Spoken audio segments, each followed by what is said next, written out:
darkest winter night, here with my candle burning, cozy and warm inside the light, now that the year is turning. What does the future hold in store? Where has our journey brought us? How can we learn from what's gone before? What has experience taught us? We are the future. We can reach for the stars. We feel at home in our own backyard. We want to be who we are.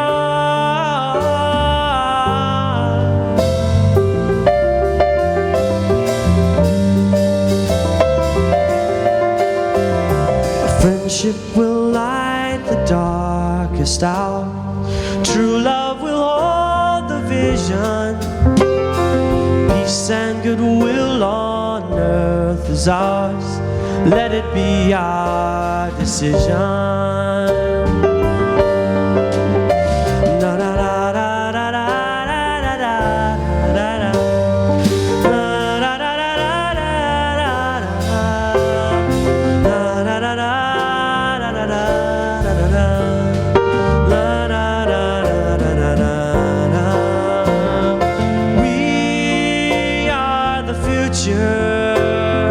We can reach for the stars. We feel at home in our own backyard. We want to be who we are.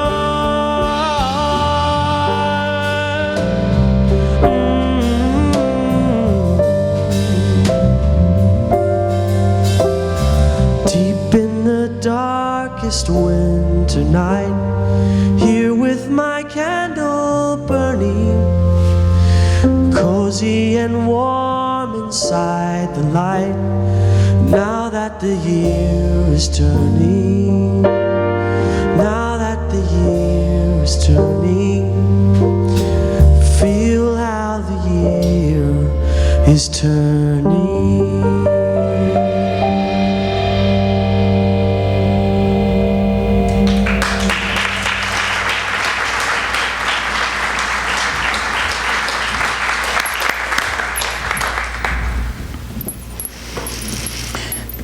So part of the ritual aspect of this time of year is that we do have that opportunity to come to the end of a year and to look back, to reflect, and to then, in our burning bowl, look forward and see what's going on next year.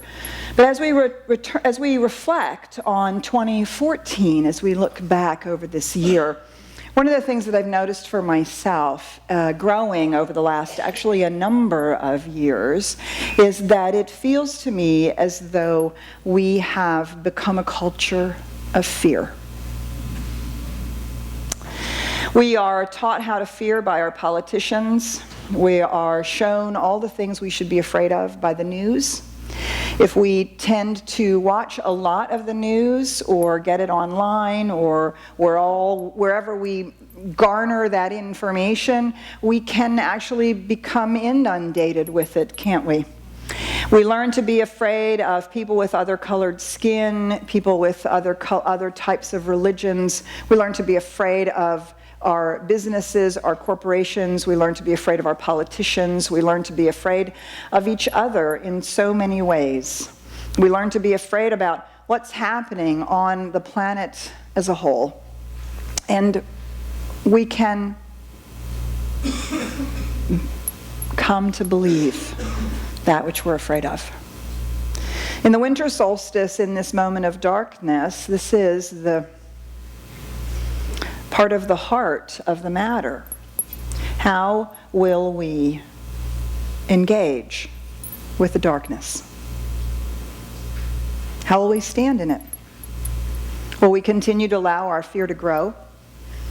Will we continue to allow ourselves to avoid that which we're afraid of? Stick our head in the sand? Do what we call a spiritual bypass? Oh, it's all good, really. It's all good. I don't really want to look at that. I only want to look at what's loving and beautiful, and there's power in that. And yet, when we come to this time of the turning of the year, we take time to find a way to engage with the darkness, to acknowledge it, maybe even to make friends with it. So I invite you now into the dark.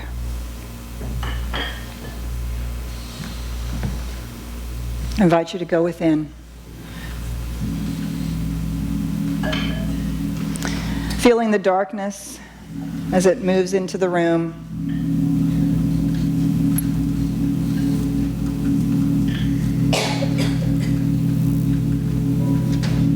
And just inviting ourselves to be in the darkness.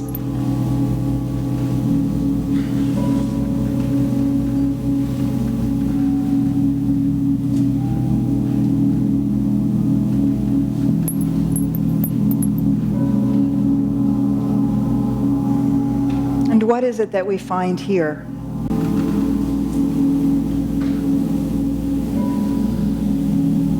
What is it that we're most afraid of? We seek to avoid. We leave unacknowledged.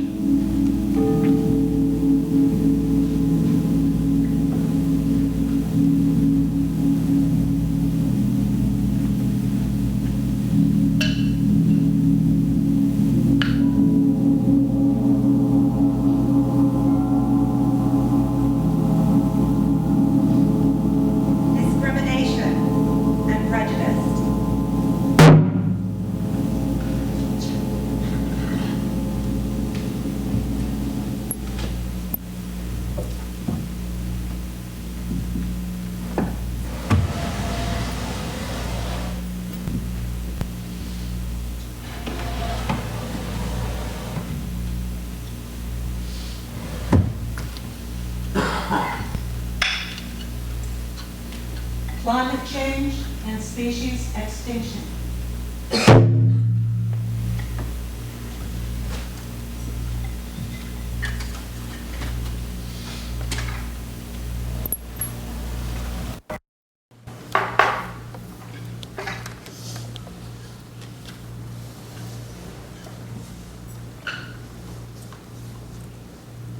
Homelessness, poverty, and hunger.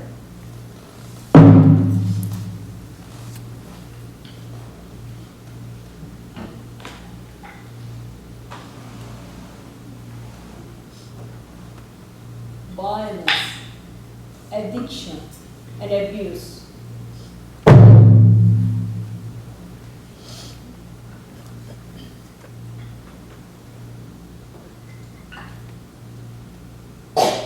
Inequality and injustice.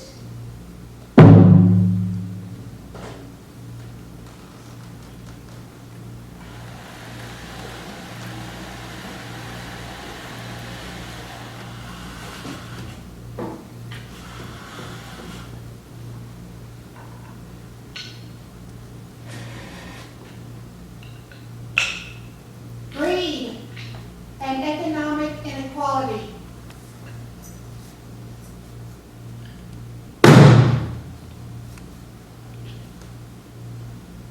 Environmental deforestation and pollution.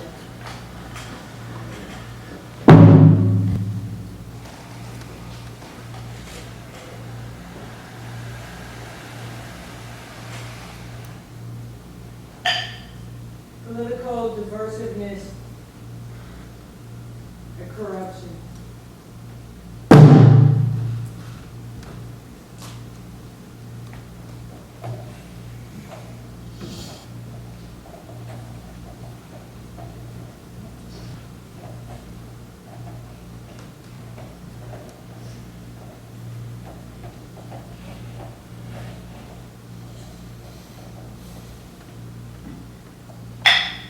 Racial tension, injustice.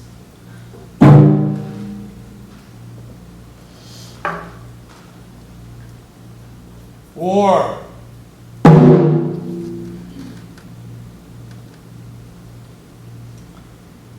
And so we've named the dark. Perhaps you have a dark in your own life. Beyond us, the social dark. You might call that to mind now.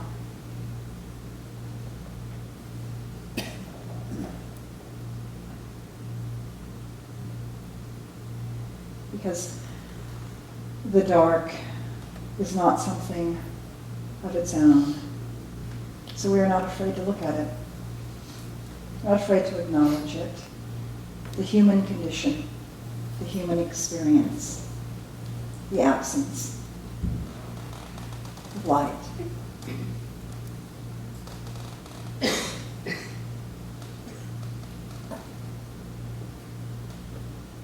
And we can find a different place to stand in the dark. We don't have to be children cowering under the blankets at night, wondering if there's a boogeyman underneath our bed. We don't necessarily need an outer night light anymore in our external world, because we've learned not to be afraid of the dark. And as we sit in the dark, we sit in this beautiful time of the year called winter. The leaves have fallen off the trees, the perennials have gone dormant. And it seems as though the fields are dead as they lie fallow. One wonders which of the trees might grow back again in the spring.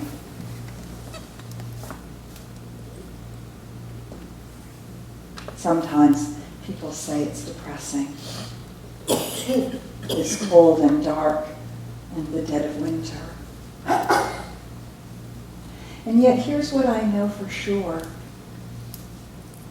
There's something happening even in the midst of the darkness. In the midst of this cold winter. What's happening, whether we live here in Texas or whether we live further north and there's snow and ice, the further north you go, the colder it gets, the more bleak it feels. There's something happening. What's happening is because there's nothing needing to be growing above ground. Every tree, every plant, it's growing in the dark. The roots are growing massively. They're intertwining with each other. They're pushing into new parts of the earth. They're drawing in new nutrients that the roots that we cannot see are spreading out under the soil in this very darkness. In the dark, something is growing that we cannot see. We can know it's there. And so on this winter solstice celebration, this turning point of the year, we chase away our fear.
So we started to bring in the light.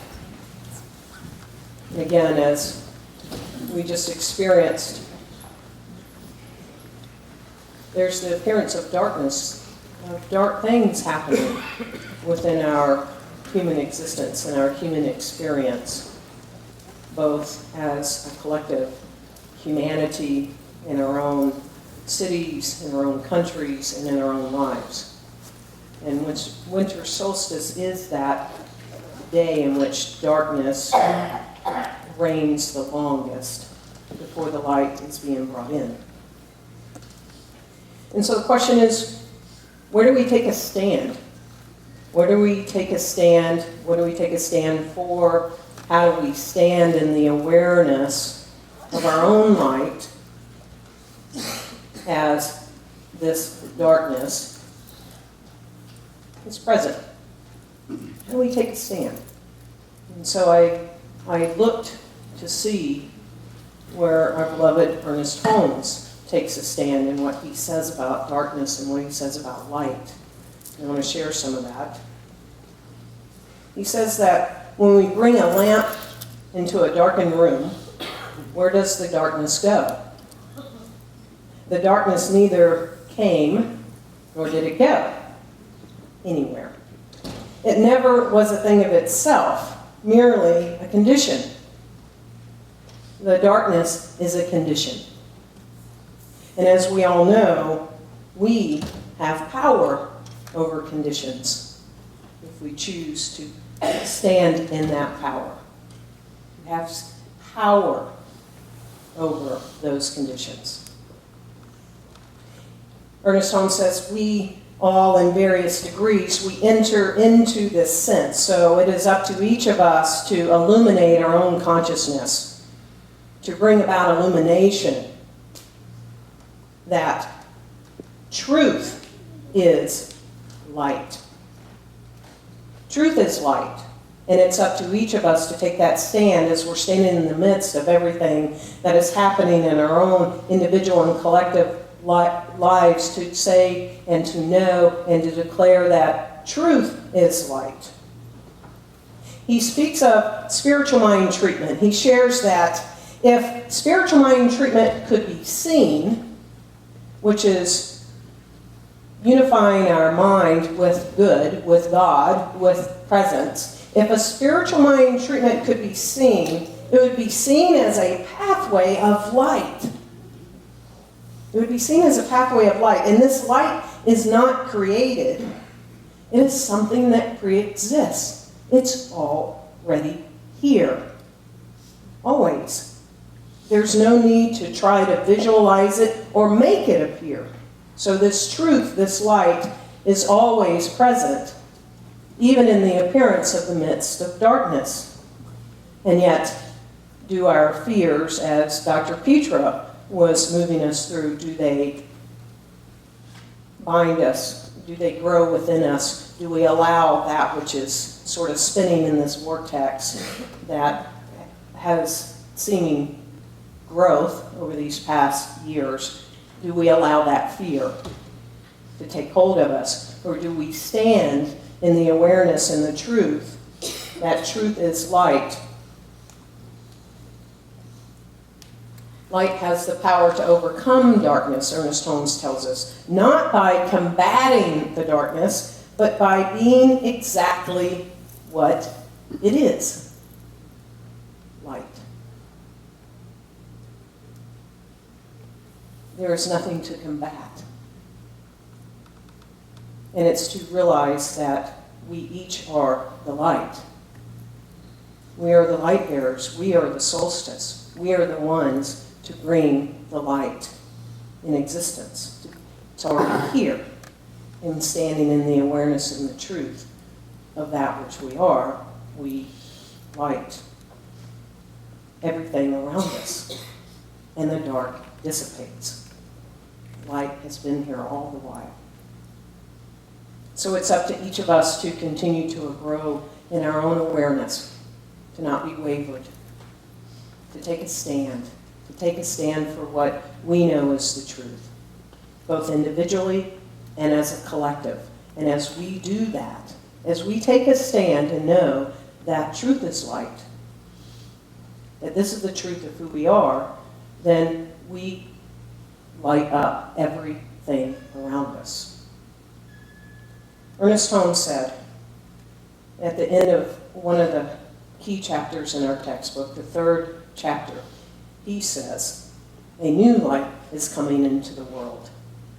We are on the borderline of a new experience. The veil between spirit and matter is very thin. The invisible passes into visibility through our faith in it, our taking a stand. Spirit makes itself known, and nothing can hinder the evolution of the great presence. So nothing can hinder this. It makes itself known. The light makes itself known. It cannot be stopped. It must evolve. We are being called to take a stand and be that light, and to know the truth of what is truly at the core of everything. Even when it's dark, the roots are growing. Even when we can't see the leaves, the roots are growing. Even when it feels cold and bare and barren or heartbreaking, the roots are growing. And that is our call in this season as the darkness shifts to the growing of the light, to know that truth is light and we are it.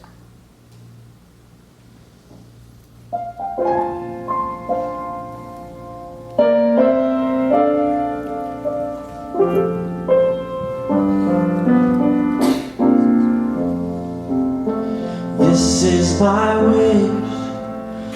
wish for the world. The peace will find its way to every boy and girl.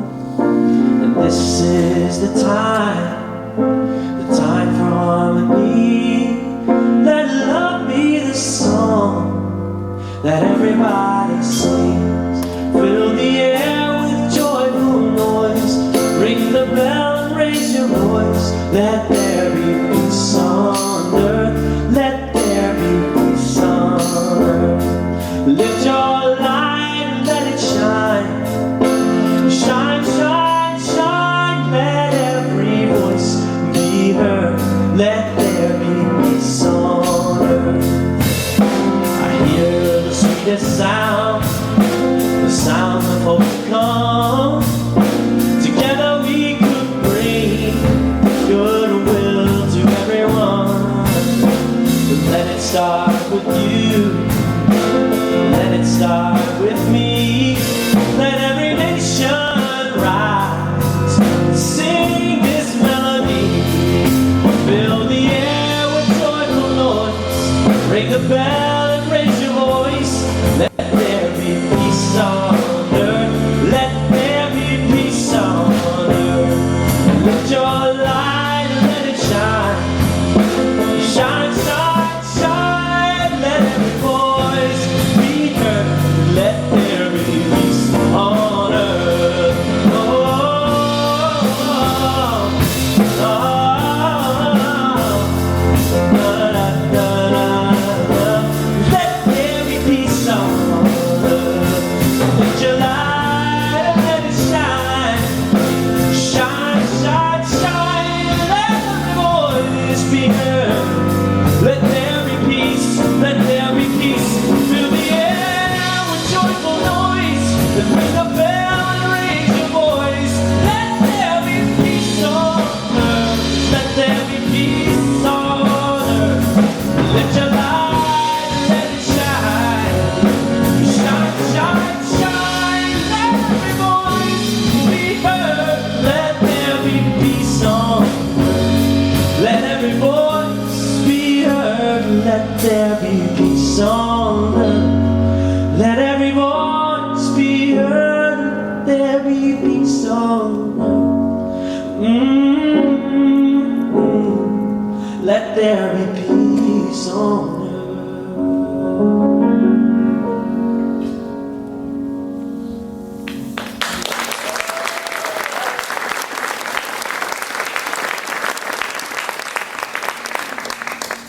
So this is a time This is truly the time. Take a breath together. This is the time for us to have faith, to have inspiration, and to have conviction that each of us are the light. You see, we don't need to borrow a light from another. It's nothing outside of us. We don't have to seek it to bring it within. It's here.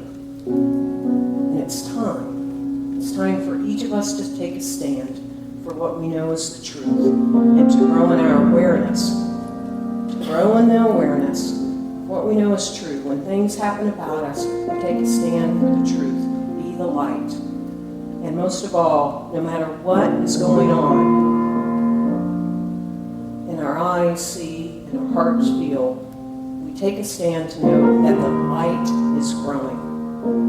The light is growing. So I invite you to stand and know with me and say with me, the light is growing. The light is growing.